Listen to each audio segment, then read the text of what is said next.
And then a mile, and it's a young man that's forever 21.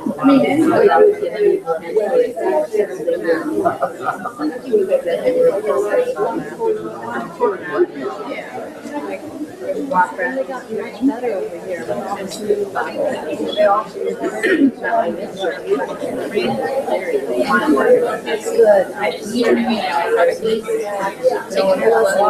And it has like the presentation style, so you just bring it forward. Well, just let me just make sure everything's there. Do you know what I mean? And then, I know that sounds a little silly, it's just funny.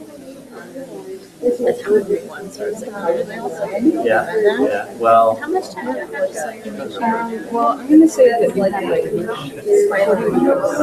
then I'm going to stop you. And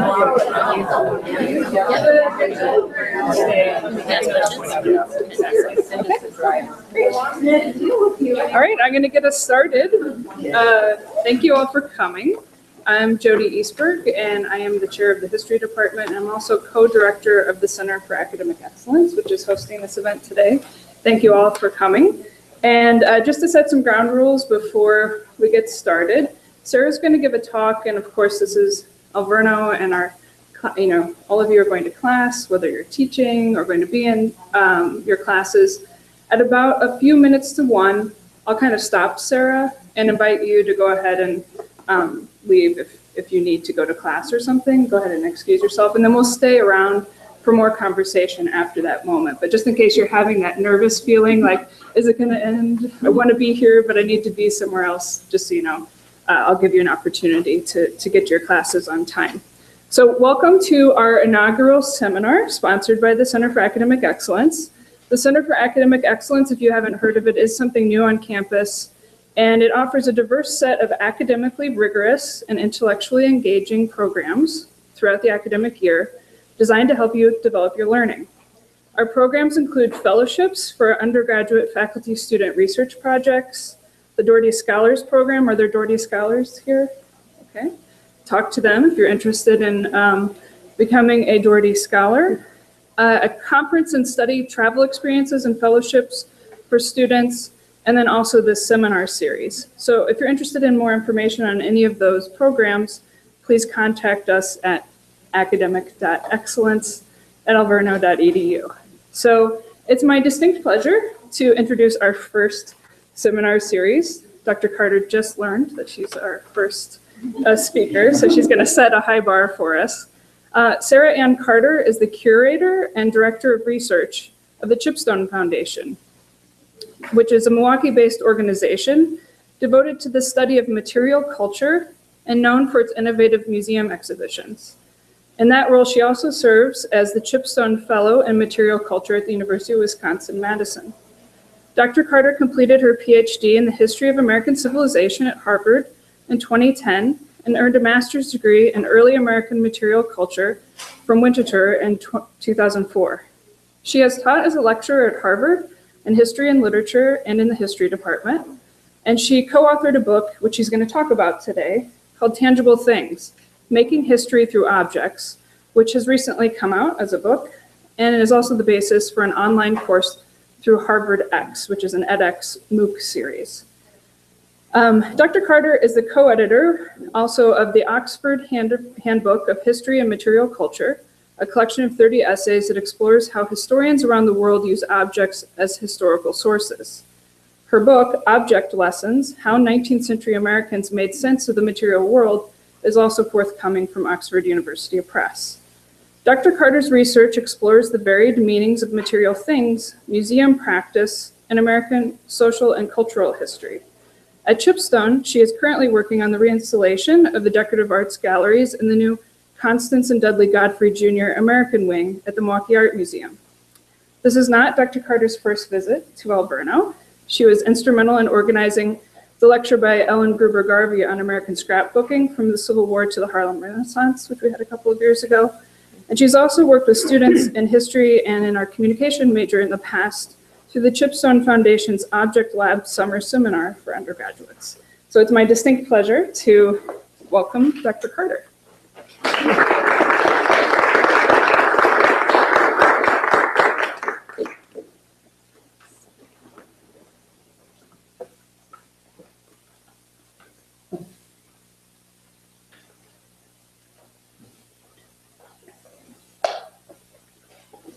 Okay, well, thank you so much, Jody, for welcoming me here today. I'm really honored to be here, to be able to speak with all of you. Can everyone hear me? Okay, fantastic. And I'm going to try to figure out how not to put my back to half of you, which is a little bit tricky, so I will do my best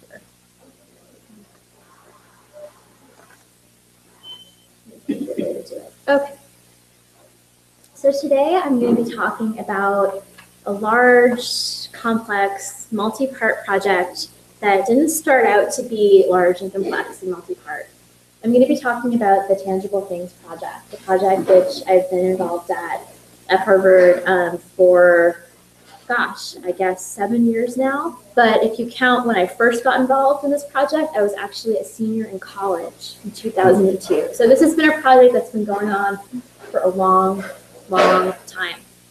And what I'm going to be focused on today is how this project, which is a large museum exhibition, it became the foundation of a course, it became the foundation of a book, and then it became the foundation of a MOOC, Massive Open Online Course, has really allowed me to teach with objects in different ways. So I'm going to be talking a lot today about teaching with objects. And in order to do that, I'm also going to give you an overview of the Tangible Things Project. And then I know that I'm very privileged today to have a lot of teachers in here, a lot of people who spend a lot of time in the classroom, whether they're teaching or they're students, who I think are some of my best teachers. And so it'll be great to hear what all of you think about all this. And I hope you do have some good time for conversation. So, Tangible Things Project started out about 15 years ago as a series of undergraduate seminars. And I was privileged to take one of those seminars with Laurel Ulrich and Ivan Gaskell. Laurel Ulrich is a professor at Harvard, and Ivan Gaskell is a professor now at the Bard Graduate Center. And in these courses, what Laurel and Ivan would do is they would pick an object from Harvard's many and varied museums, put them on the table, and not say anything. And so we would all sit there as students, and, I don't know what it is, right? But over the course of close looking and conversation, we'd be forced to look, forced to engage, forced to make connections. And then they would, over the course of those seminars, unfold ideas about those objects for us and help us make some of those connections. So then, fast forward, at least for my involvement in this 8 years, I went to Winchester, as Jody said. I got a PhD in American Studies at Harvard, where I actually worked with Laurel Ulrich and Ivan Gaskell. And we decided to kind of get the gang back together, so to speak, and put together an exhibition. And the idea behind this exhibition wasn't just that it was going to be a fascinating array of objects, it was that it was going to be the main textbook for an undergraduate class, which is a little bit of a different way to think about an exhibition. And so in effect, we were doing exhibition as experiments here, right? And this was what's going to happen with this exhibition. And Laurel and Ivan were the main drivers of this project, and I initially came on as a project manager to work with them. And then over the course of the next several years, we all became collaborators. So Laurel and Ivan initially taught a large lecture course around the course we developed, and then Laurel and I were able to also teach a large lecture course around this exhibition. And we conceptualized this as a world history course. I'm an Americanist, she's an Americanist, Ivan Gaskell knows about everything, and our additional collaborator, Sarah Schechner, is an historian of science. So between the four of us, we were able to take the skills that we might have honed in different disciplines and think about how objects could help us understand big questions that cross cultures, that cross time, but rooted with the objects and rooted in the objects that were part of Harvard's collections. We then wrote a book together, which I'll come back to. And as I mentioned, we developed an online course. And this online course, again, wasn't something that any of us thought we were going to do when we started. And we ended up in the first iteration with more than 15,000 people in it. So it became something more than what we had ever thought it would be. And that's kind of exciting for a course about objects and a course that is about material things and is about new ways of studying with those objects. But before I get into some of these pedagogical developments, I want to give you an overview of the project so you can understand what it is we're trying to do, the lessons we're trying to impart when we're working with these things. To do that, we have to kind of go back in time to the late 19th century, and we have to think about George Brown Goode, who was a secretary of the Smithsonian. He was this great museum innovator. And one of the things that Goode did was he sat down and he wrote out these 6 different categories of museums. So in the late 19th century, at this moment, where lots of people are interested in categorization. Lots of people are interested in defining and dividing what is what. And that's where a lot of our modern university disciplines come from, right? These lines that begin to divide fields that seem like they're very different to us, but didn't maybe seem that different then, like between philosophy and psychology. There might be some really deep connections between those fields historically, but in the late 19th and early 20th century, we begin to see those divisions. So Goode's project at the Smithsonian is part of that whole categorization project. And we have to remember it's part of the foundation of our modern university system that divides things into disciplines and categories. And I'm sure categorizes all the things all of you do every day. All of the classes you go to fit into different categories and boxes. Even if you find yourself picking things from different classes and combining them to come up with a set of ideas or a program or questions that work for you. And I know Alverno does that better than almost any school, I think, to think about how to think beyond some of those categories. Okay?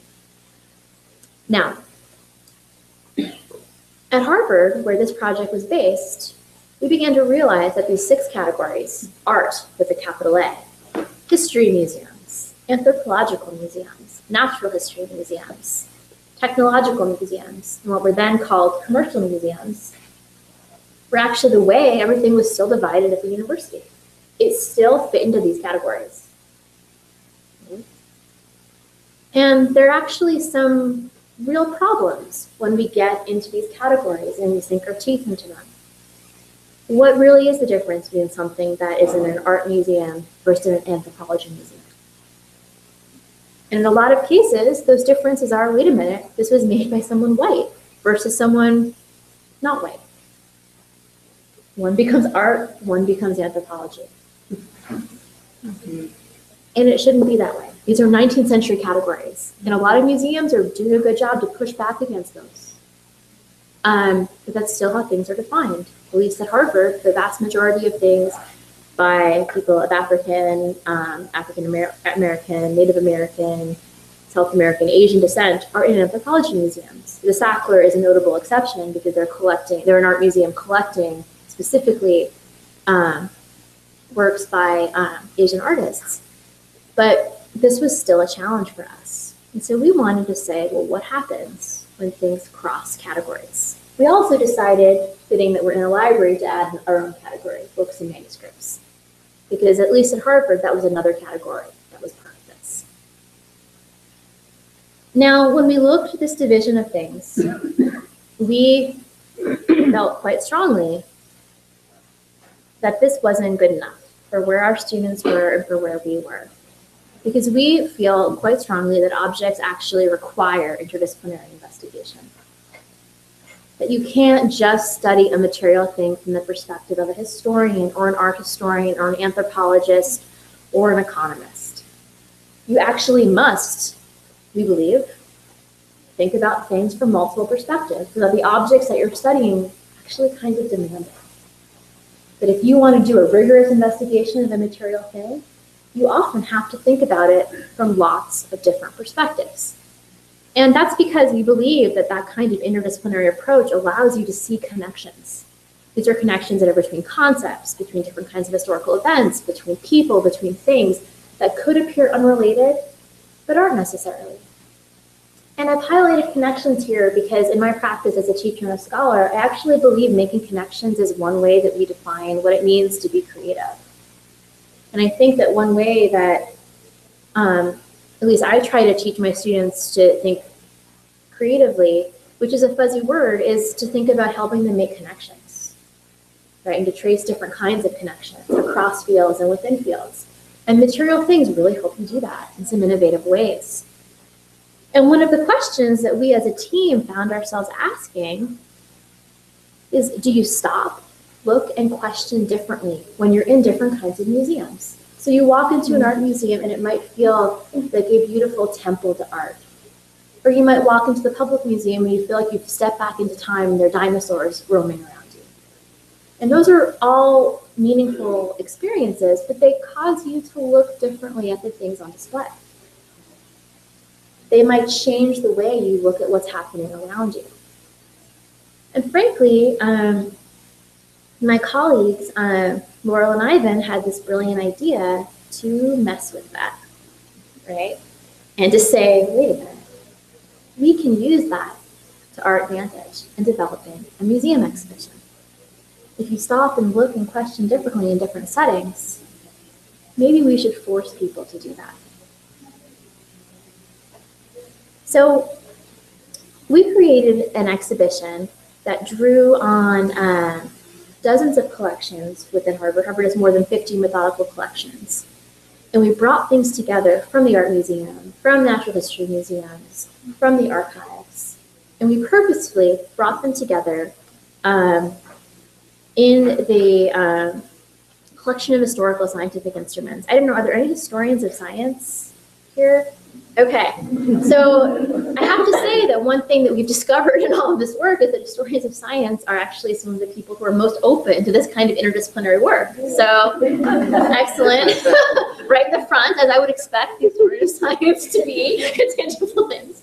But it's true, historians of science are often, they're forced to be interdisciplinary in their work. They're always wearing a couple different hats. And so the scientific instrument collection actually was like, yes, we want to host an exhibition that draws on all different kinds of galleries and places. And so what we did was first, we decided to organize things according to these nice, neat categories. So we organized things, we put things that were science things together, things that were history things together. And we found some really cool things, like this wonderful tiny pink fairy armadillo, which was just about this big, that fits nice and neatly in a natural history collection. It was collected by Louis Agassiz, who has some pretty complicated and interesting ideas about the history of race, and really didn't agree with Darwin on lots of things. And there's a really interesting history there, but we put it in natural history. Or this beautiful Roman glass vessel, right? So, this 4th or 5th century beautiful object. Yeah, that's archaeology, right? Dug up from the ground. And yet, it's tempting to think about this as this, object excavated in the late 19th century, excavated at a moment when you have folks like Louis Comfort Tiffany trying to replicate this surface treatment, interested in the aesthetics. Mm-hmm. Yeah, it's 4th or 5th century, but it's also in many ways a late 19th century object because that's when it starts to be reimagined. Okay, interesting history. Or cuneiform tablets, absolutely, this is archaeology and anthropology, but it's also the history of business. It's also the history of economics, it's also the history of trade, but or something like this. This is from the Women's History Library, and I love this. Women are not chicks. This great 1970s image, but it has amazing graphic qualities. Could it be in an art museum? Who designed it? Who created it? Where does it go? Or objects like this, these are actually from the scientific instrument collection. So yeah, these are filled with different chemicals that were being sent to the Medical College of Alabama in 1862 on a French ship, which didn't make it there. And they were then sent to Harvard because there was a blockade.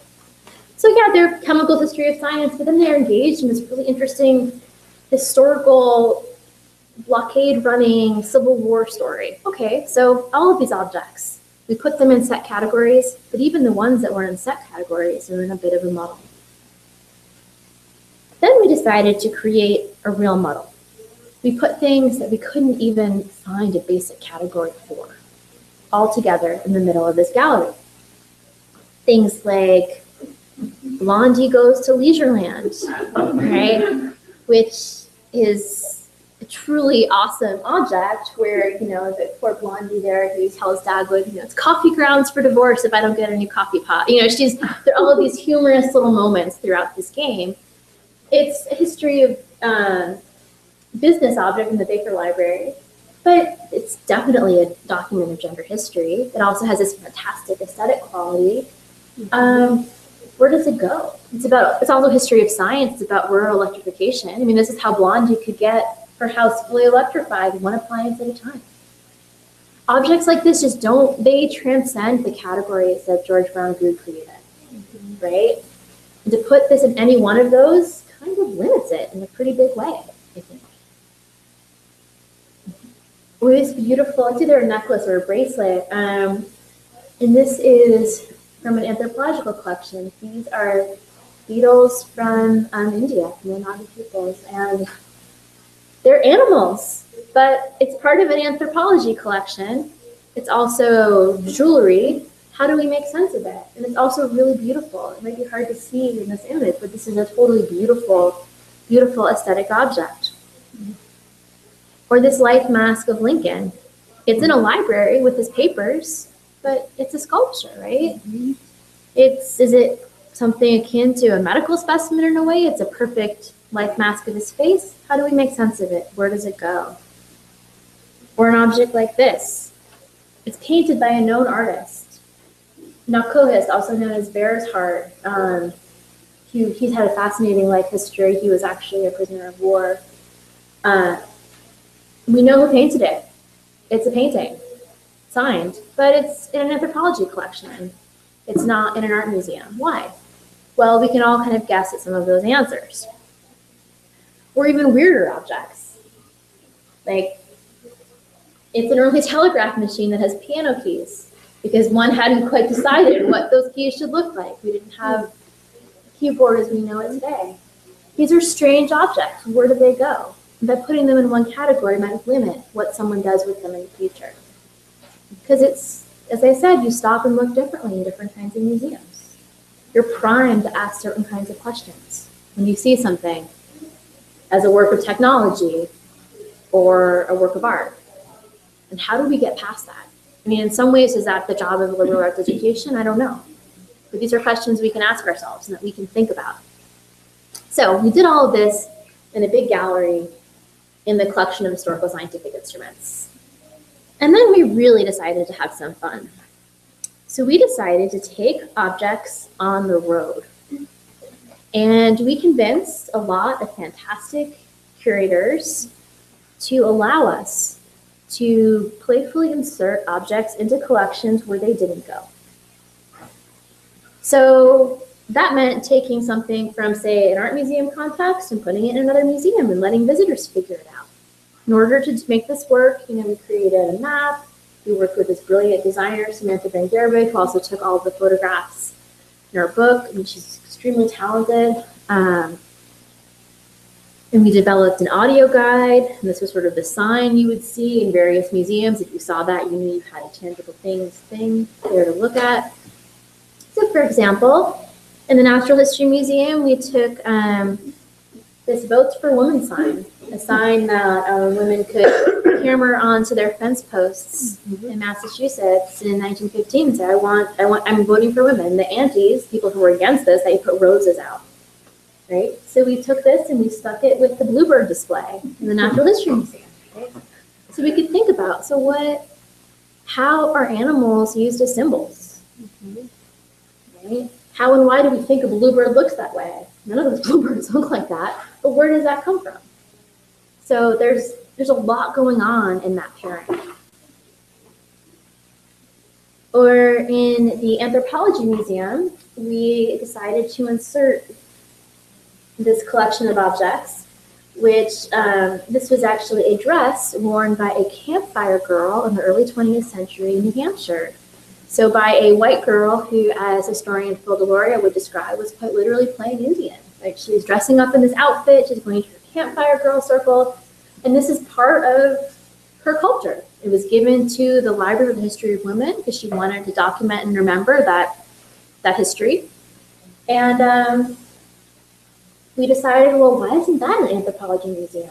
I mean, white people have anthropology too. We can study what she's doing. We can study her history. So we put it in there with a range of Native American objects.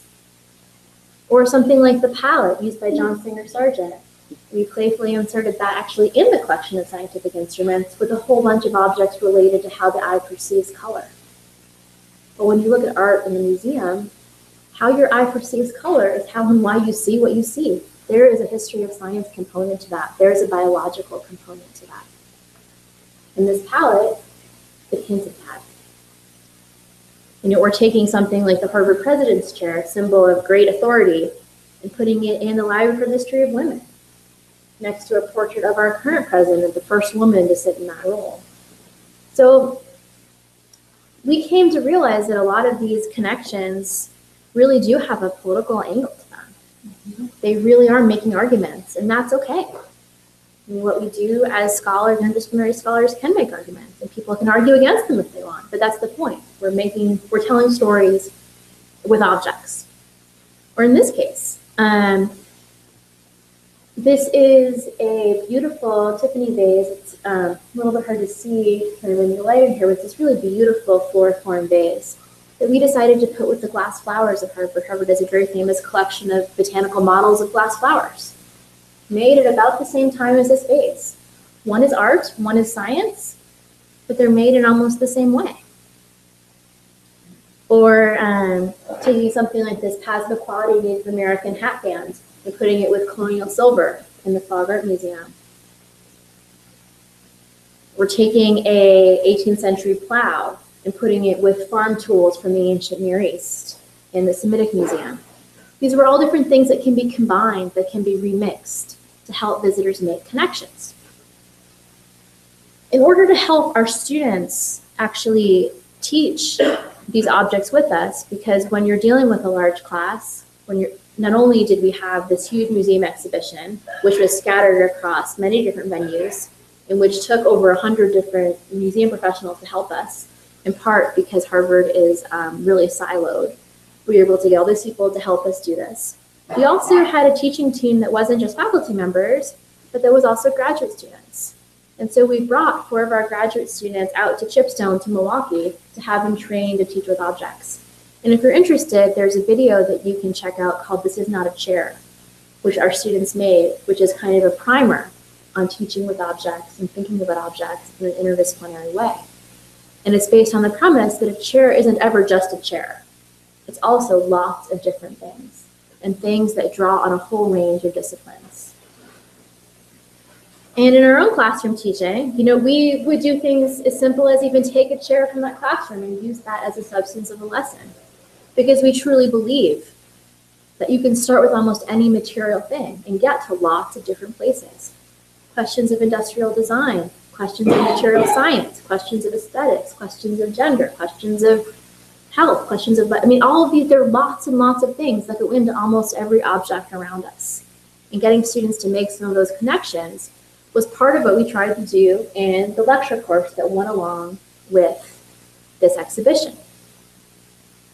We also found ourselves not only trying to find objects in our own classroom and our own collections which we could bring in to teach with, but we relied on the kindness of museum curators all over the university. So for example, we were able to get a number of 19th century fish specimens prepared in this way that we could bring in for an exercise on close looking. Right? So the same lessons students could learn in comparing and understanding these different fish are lessons that they could apply to a painting in the art museum or an article of clothing in the anthropology museum. These are lessons that work across disciplines. It's about close looking, it's about asking questions, it's about making connections. And what we were trying to do by bringing these objects to our students, even in a large lecture hall, was getting them to feel empowered to make those connections. Because we all have the ability to perceive objects in different ways, to gather information from them, and then to use that, whether that's a prompt for asking different questions, whether that leads us to the internet to look something up, whether that leads us to a library, whether that leads us back to the museum where we look for different kinds of related things. Okay, this is about empowering students to see objects around them as sources for a whole range of interdisciplinary investigations. And we took that pretty far. So for example, we had about a 200-person class, which you can imagine can be tricky teaching with objects with that many people. So we had to find some creative ways to do that. So Laurel developed an exercise where we actually got a whole bunch of Fritos. Yeah, those are Fritos. Have you guys, anyone here had Fritos? You know what Fritos are? Yeah. And we, put a whole bunch of Fritos in these little bags and we gave everyone some Fritos. And then it becomes a question of close looking. And it might sound really odd, but looking at something as simple as a Frito, which is not particularly natural, right? It's a man-made created object that is supposed to tell a certain kind of story about culture, about what are you eating. Some of us might remember history of ads for Fritos, which have not always been as neutral as they are today. There were Frito Bandito, there were characters that you would not imagine, hopefully, on food today in that way. But so you can start with a Frito, you look at it, what is it? What's a tortilla? What are they? Can we figure out what's in it? Is there any way we can figure out what's in it just by looking closely at it? What are the qualities that this is supposed to exude? And then starting just from even an object like that, then we can begin to bring in some of the visual sources, some of the textual sources, some of sort of this long timeline of this object. We can think about the history of the introduction of various ethnic foods into the United States. We get into these really big, interesting stories that cross disciplines. But students can all sort of get that from looking at a small bag of Fritos, or they can start to get there. And part of what I like so much about this exercise was it also encouraged our students to think about the objects they engage with every day through the same kind of lens that we were applying to things like really cool 100-year-old fish, or the Harvard President's Chair, this great throne of authority. You can use the same kinds of lessons for all of those different things, right? And we can be empowered to look closely and to ask questions about those objects. And I think that's part of what's really exciting about teaching with and learning from objects. So then this large class became an online course.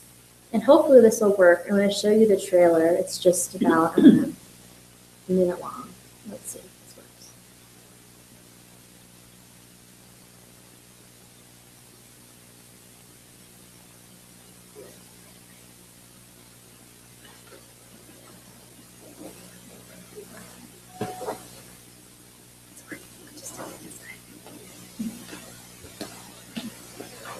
History isn't just found in Britain. Oh, it's not up there.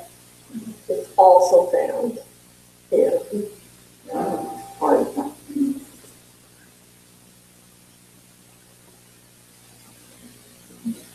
I'll let you It is like really, the presentation mode doesn't allow it to pop up to YouTube.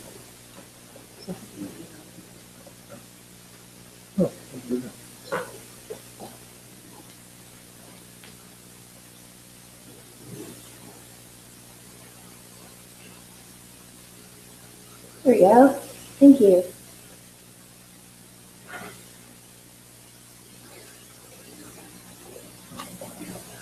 History isn't just found in written documents. It's also found in artifacts of all sorts.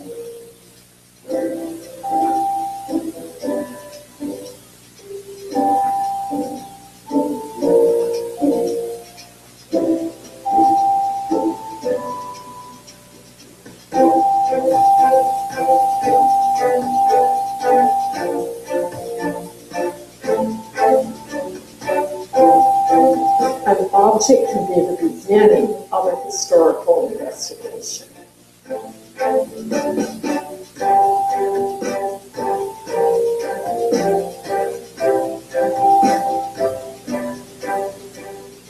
Every object has a story. Most objects have multiple stories.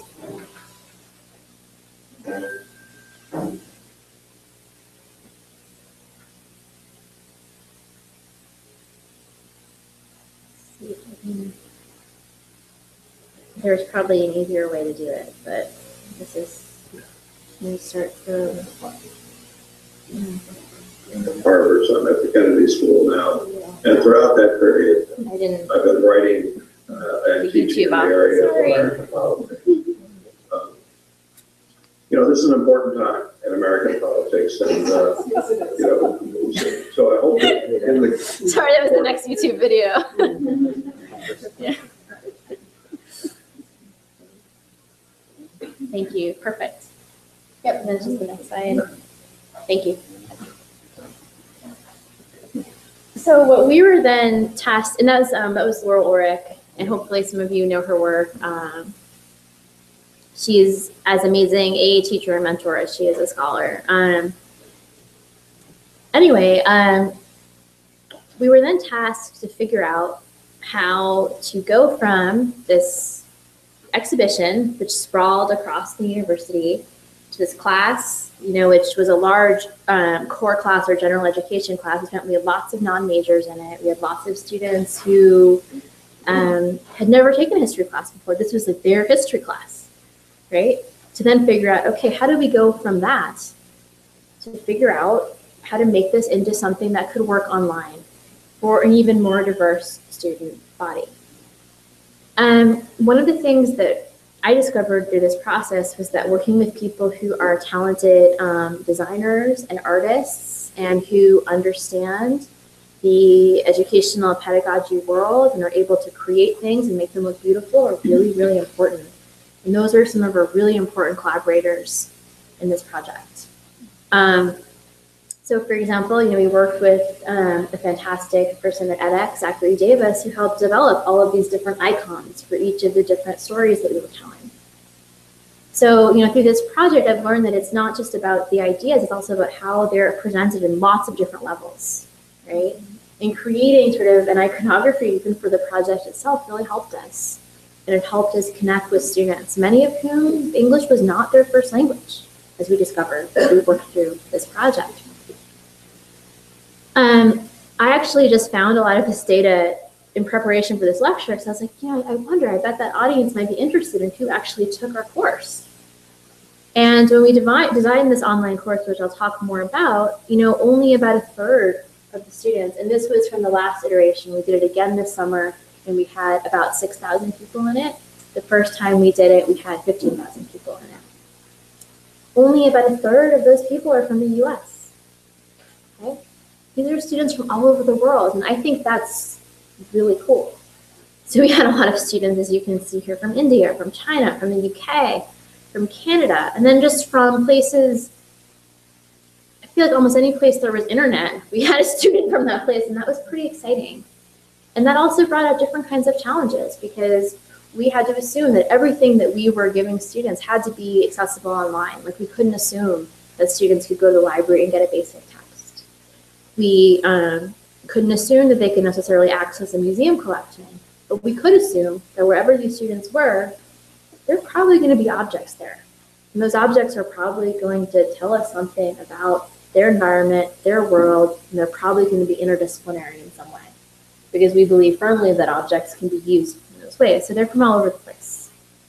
Our class is also 60% female, which might not seem so strange at Alverno, but when you look at data for online courses, our course actually, the first time it was offered, had more women in it than any of the other Harvard X MOOCs.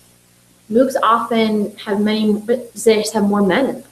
Just like Wikipedia has many more male editors. For some reason, MOOCs attract many more male students. So that was kind of exciting for us, that we had found a topic that was attracting a lot of female students. And we also, as with many MOOCs, had students who were coming into this class with a fair bit of education. A lot of students who had bachelor's degrees, a lot of students who had master's degrees. And so they were in many ways quite different from our students in the classroom. So these were things that we had to kind of keep in mind as we were developing our lessons. So here's sort of an example of what one of those lessons would look like. So for example, this, if you were to go online, would lead you to a video in the glass flowers. The collection which I showed you earlier where we'd snuck that Tiffany vase. Mm-hmm. And this sort of allowed us to think about animal, vegetable, and mineral, 3 of the ways that the Natural History Museum sorts their objects. Mm-hmm. And so we created 3 different videos that engaged with those 3 topics. And unlike a normal MOOC where you might stand up here and my whole lecture might be the class, as you can see, it's only 6 minutes long. So we created short videos because we actually wanted people to watch them. And, which sounds funny, but it's true. If it's shorter, you're much more likely to sit down and watch it. And especially when we realize our students are a little bit older. I mean, I have an 18-month-old son, right? I could probably say, okay, for the next 6 minutes, I might be able to watch this video. If it was an hour long, I might not have that luxury, right? And so it allows us to break things into bite-sized pieces. So then we challenge our students to do what we did. We challenge them to say, okay, great, so you just learned about this category that we're calling vegetable here in this museum. What would you put in here to change it? What would you put in this animal category to change it? How would you take what we're doing and apply it yourself? And Laurel would often talk about this as, I do, we do, you do, right? So we're kind of showing what we're doing in these videos. Then there's a series of, readings where they might see how we could learn about doing this together, and then the students would go and do it and share it with us. Right? And you also might notice that, we divided up our discussions online alphabetically, but then in the most recent iteration, we decided to add a section for museum professionals. And that was one way that we could respond to people who already had a master's degree in museum studies, or were working as a curator, or were volunteering, and it allowed those people to engage in a slightly different way. And that was something that we learned by looking at who our students were. And began to think, well, what might those students do? And that was, you could decide that yourself, right? No one was saying who is it and who's not. It's your choice. Do you want to be part of that conversation? Well, great. You can choose to be in that section. So for example, this is just an example of one of the ways a student responded to this. She suggested, why don't we add a wedding corsage to the glass flowers? Something that, is dried and being preserved over time. Right? Kind of an interesting way to think about it. These are student responses. And then we have a team of teaching fellows. In this case, you can see Chris Allison, who actually happened to be the fellow holding that box of fish, responding. And other students responding as well. Encouraging each other. And this is a challenge in teaching a humanities course online for 16,000 people, right, or 15,000 people rather, and then later 6,000. You can't respond to everybody all the time, but we can try to create systems that allow students to respond to each other. And I think it worked a lot better the second round than the first round as we began to figure out ways to divide them up into smaller groups or to help students better engage with each other. And some of the things that students responded with were really quite striking.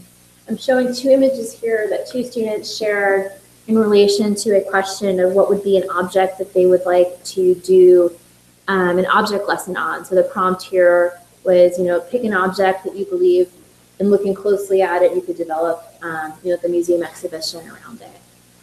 And they picked 2 totally different objects, but they had really great reasons behind it. So you can imagine an IKEA high chair is a fantastic way to think about a whole range of topics and themes. For this, a student from Turkey actually picked this plate, which is from a Turkish orphanage that actually housed children who had lost families in the Armenian genocide. And this was an object that she felt, this is a story that's not being told, but this object can help tell this story. And so in the responses that students are giving us, they're giving us responses that we couldn't expect, we couldn't even anticipate these responses, right? And these are students who are looking for objects in their communities, looking for things that they believe told important stories. If I remember correctly, the woman who put this in, she was a museum professional, but she's also a grandma sitting in her kitchen and saying, you know, I'm looking at this high chair and it's really making me think. Right? And that's part of what we hoped that this class would do for our students. So whether it's through, you know, the exhibition that only a small number of people had access to, whether it's the online course that lots of people can access, or through the book that we put together, you know, an overarching goal here is to get readers, viewers, students think about the objects around them as important sources of knowledge and as things that can be put in discussion and conversation with other kinds of documents and sources. Now, this was an unusual project for a lot of reasons. It was particularly unusual because we wrote the book after it was over in some ways. I mean, it's not really over, but we wrote the book after the exhibition went down and after, you know, we'd already been teaching. And in many ways, it was, as I said, it was an experiment. And the book that we produced was our way of writing up that experiment. And so, as with the exhibitions, you know, we had the things in place, the things in their categories. We had things unplaced, things in a muddle, things out of place, things all over the university in different galleries. But then in working on this, we realized that the chapter we were missing, kind of the outcome of our experiment, what we discovered, was that we needed to talk about stories. We needed to have a section that was about the stories you find in things. And that, in many ways, is a very exciting outcome for the overall project, this realization that it's not just about crossing categories because we're trying to be difficult, or we're trying to be you know, challenging authority, although, you know, we are. It's because there's a reason for doing it, and that reason is by crossing these categories, we can see different kinds of stories. We can tell different kinds of stories. We can make different kinds of meanings, and we can empower our students to find those stories and to tell those stories. And that, to me, is really exciting. And that is, in many ways, the outcome of this overall experience or project. And, I mean, it's still ongoing. It's something that I know for all of my collaborators, it continues to be part of our work, part of our research. This definitely informs the work I'm doing at the Milwaukee Art Museum right now. It informs my own research and writing. And I know that Laurel and Ivan and Sarah all feel the same way. And that that's also a pretty exciting outcome. And I'm hopeful that our students and graduate students we've been collaborating with are similarly excited about teaching and learning from objects. Now, if any of you want to join us, you can. TangibleThings.org is totally free and has all of our videos on there. And one of the really satisfying outcomes as well has been I've received lots of messages from teachers, whether they're high school teachers or community college teachers or university teachers, who are incorporating some of these short videos into lessons. And I think that's fantastic. So if there's any way any of these videos can be useful or helpful, they're there for free. Or you can also sign up online through edX.org, and we'll be offering the whole course again as a live course next year.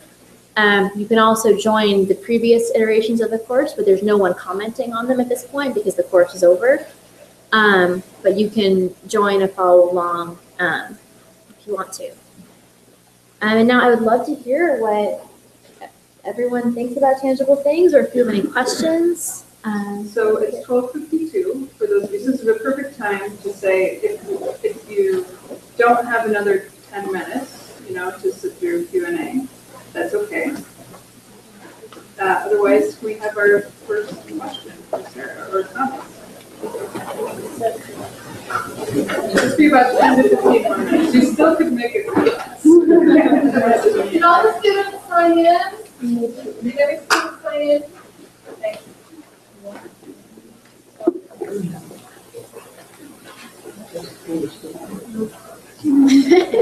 That's good. Okay, so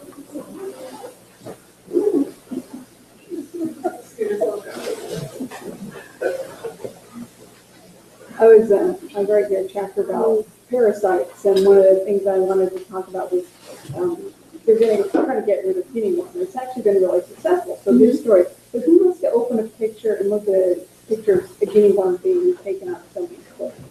But I found an object, so it was a picture online of carved on ivory, and it was part of an interesting kind of historical time about when it was they were still sort of an artwork that people did, but it was also sort of for export trade. And it happened to have a picture on there of somebody getting a guinea worm taken out in the same way they did 150 years ago as they do today. As I was saying, I walk past that object every day, and I never even saw that was what was going on, because it's kind of a complex, what they call a caravan scene.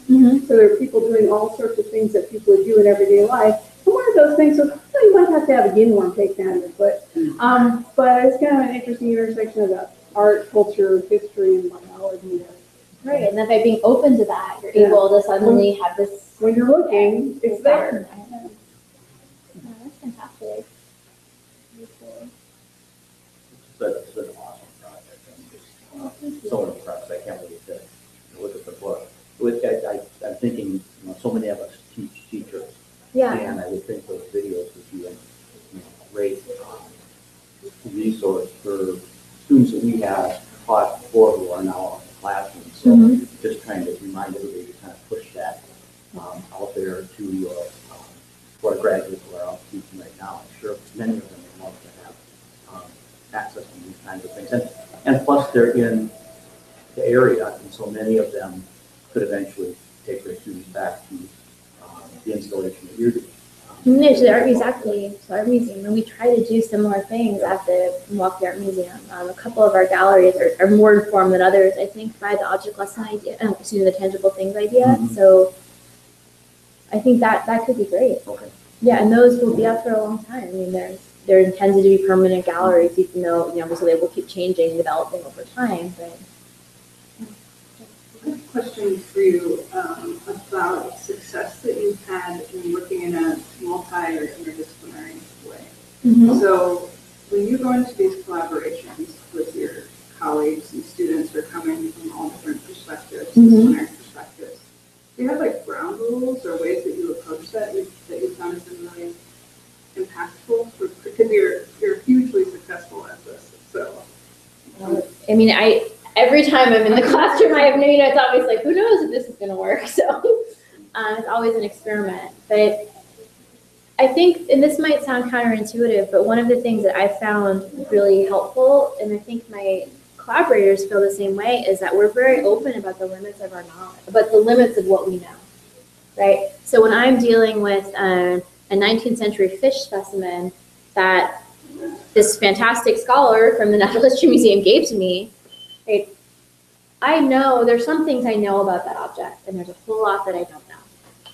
And I make sure I have tools with me that can help me figure that out. So I might say, these are some ways I would approach this object if I were, and I can't even say the word correctly, if I were an archaeologist, right? This is how I might approach it. But right now I'm thinking about this as an art historian. So these are some questions I'm asking about, natural versus artificial, or how and why this looks this way, or the history of this preservation process.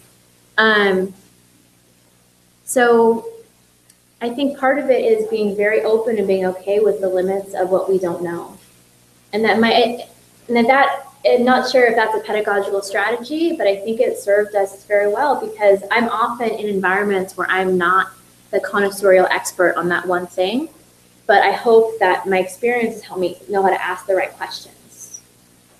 And so that's something that I feel like I try to empower my students to realize, like, okay, you might not know everything about this object, but you can certainly use what you've learned to ask some intelligent questions to figure out, one, how you can learn what you need to know, and two, the limits of what you don't know, and then we can figure out where to go from there. So that's part of it. We also try to avoid jargon. I think that's really helpful, because sometimes using terms that only another art historian or scientist will know automatically makes people feel shut out. Because like, oh, I don't know what that means, so I can't really engage in this conversation. And oftentimes, folks are using jargon, they don't even know what that term means. They can't define it. They're just using it out of habit or because they feel they should. And so those are two strategies that I found helpful. And I'm sure we have lots of teachers here. You might have other strategies too. Yeah. I'll ask you the question I'm going to ask my students on Wednesday, most of whom are here, but some are still here, so they've got a little bit. Yeah. But we've been working our way through a book called Reading the Landscape of Nature, and the author uses a series of etchings to illustrate the kind of natural history of these different places in the New England forest. And so students have been grouped into these chapters, and so I want to ask them now on Wednesday, how are these etchings actually objects that are being explored through the narrative of this book? And that's the thing that I had set them up to do already. But now that they've heard you talk about it this way, I think we can probably answer that more explicitly than before. Great. Yeah, because I think so many of the sources that we use, and we don't necessarily study them as, we just get the information out of them without saying, as you were saying about this cool carving, if we're looking at it. What does it allow us to do? I don't even know how to phrase this, but there's what is the difference in terms of the learning experience to having the tactile moment with an actual object versus the more abstract, one-dimensional on a piece of paper, color, whatever the case may be? And is there a difference in the students talk about that? There's definitely a difference, and we do talk about it. And in some ways, actually, we do a whole lesson going back to actually the Agassiz on this, because he, you know, for all of his problems and challenges as someone we teach in the classroom, he had this very famous essay that one of his students wrote about him. You know, look at the fish. And this whole idea was that you just could sit there with this fish, and study this fish, and study this fish, and after hours and days of studying this object, it would begin to reveal itself to you in certain ways. And there are all kinds of problematic assumptions there, and we can, you know, go into that. But it was all about the actual experience of the object. And there is a real difference in looking at an image, and I often teach images as an argument. I mean, when you're looking at an image of something, that's someone's argument about how and why that thing looks the way it does, right? Something's being privileged. I mean, even here, like, we're privileging a certain aspect of the classic hands and Elizabeth Barrett Browning and Robert Hall. Like, we're telling a story through our image. And so that's part of the challenge, that an image, it's you know, it's one step removed. So we do talk about that. And that's part of why we try to get students to be hands-on with things, even if the things they're hands-on with aren't precious. I mean, a bag of Fritos isn't precious, but you can get hands-on with it, and you can look closely at it, and you can say, why does it have these little black dots in it? Like, well, wait a minute, you know, if we actually look at the history of tortillas, are they trying to make it look like this was a tortilla that was, you know, cooked in a traditional way? I mean, why does it look this way, right? And that's why getting hands-on is really important. Would there be value even in reproduction in that sense? Well, yes and no. I think what's so interesting about reproductions, especially, I'm really interested in the history of like scientific models, looking at those glass flowers. They are fascinating as objects in and of themselves, right? Like, for me, the glass flowers are so interesting because what they tell us about, you know, late 19th and early 20th century ideas about science and aesthetics. They're less interesting to me in what they tell me about an orchid, right? I mean, they still could be interesting to tell me something about orchids, but the way I approach things, I'm interested in them as created objects. And so models could be fantastic. If you have pedagogical models, they could be used in two different ways, right? You could teach one lesson with the model as, here's what they were supposed to teach, right? And the next lesson is, and here's what they teach us about model making and about ways of making representation. And that could actually be a really kind of cool thing, even for a classroom of people who want to become teachers, to think that way. Do you have a question? Well, Oh, I was thinking, that was yeah. a question. I was wondering about lost objects. You know, we've had the Taliban destroying things. Yeah. What does it mean to lose these objects? And we still have pictures of them. But Right. Yeah, I think it's really tricky. One of the challenges with this whole project is it really is premised on the idea that you're experiencing material things firsthand in some way. And we're trying to model that for our students. So there might be ways that representations of lost objects, they themselves become material things that can be studied, right? You can attempt to replicate something. I guess it depends on what your goal is. Like if you're replicating something, your goal might not be to study it as at the heart of a tangible thing style exercise. Your goal might be to capture that knowledge that's been lost, right? Is that, like, tell me more about where you're coming from with that question. I was just pondering. I think, people destroy objects for various reasons. So Yeah. It should be part of the story too. Yeah. Yeah, absolutely thinking of what's not saved, what's not preserved. And that's a huge part of the story. Yeah. It's a huge point. Well, I think that that's a good thing. I'm always the person who believes deeply in preserving objects and conserving objects, so that's a good place for us to stop to think about how significant material culture is. I just want to thank Sarah again for coming. Thank you all for being here, and this was a great success. I'm to talk with you for a little bit afterwards about these direct questions you might have. So thanks, Sarah. Thank you.